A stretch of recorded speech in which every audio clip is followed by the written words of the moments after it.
15. My friend? My enemy? The snoring sound coming from right next to me was nothing. I was used to my father snoring, but something still woke me up. For some reasons I couldn't really tell what it was. Was it a bad dream? Was it the bed or the room, or that I was not at home? Was it my feelings? There was no doubt that I was anxious and scared for my father, but I knew that he was strong and certainly not alone. Did it stop me from feeling this way? No. But was this really the reason why I woke up? I don't know. I kinda just did not even remembering what I was dreaming about at all. Anyways, I got up and looked to my side to see Aizawa fast asleep. If I had learned one thing over the past year with spending some time with this man, then it is that he was easy to wake up. Still, I had my ways of sneaking around without waking the hero. I tried a couple of times and was actually caught so many times, but at one point, I succeeded, and that was when I managed to do it each and every time. Besides, he needs the sleep more than anyone else. Welp, since I was awake and couldn't wake up again, I decided to actually get to the kitchen to grab a warm drink and hope that I could fall asleep afterwards. That was what I hoped for, but that was not what happened at all. I mean, I got to the kitchen but stopped when I saw that the same thing outside of the window. It didn't feel scary. It didn't feel threatening. I don't know why, but it felt as if it was lonely. Was this weird to say? I really kinda felt it, and I don't really know what came over me to get to the living room area and to the door leading to the garden of this house. I really don't know what it was, but I went outside and it came closer to me. I don't know how, but it was moving.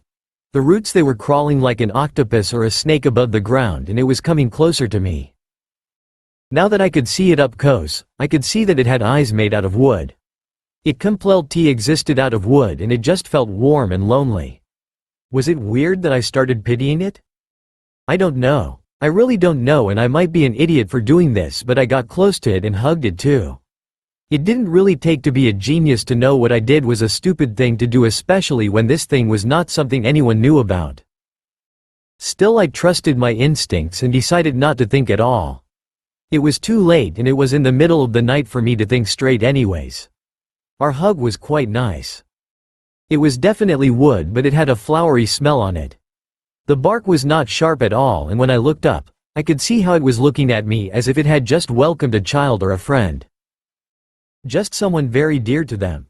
I could really tell that much. Some people could fake their behaviors, but a tree?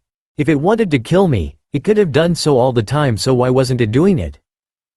No, this creature, this person or villain or whatever, didn't wanted to hurt me at all. Me. Yawn. The smell of lavender coming from it started to make me more drowsy, and that was when it kinda started to break our embrace and pointed back to the house and the door. Me. Thank you. Everything felt like a dream. I was not sure if this was reality or not. I might have even dreamed about this encounter, since the next thing I really knew about was that I woke up in the bed in Aizawa's room with the hero right next to me. I really couldn't wrap my mind about it at all.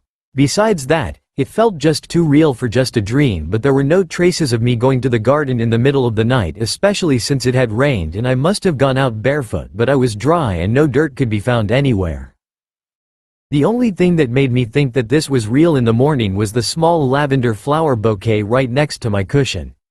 I even hugged it in my sleep, since I was kinda full with the small flower, and the bed was filled with the petals as well. It was just a mystery how it came to something like this.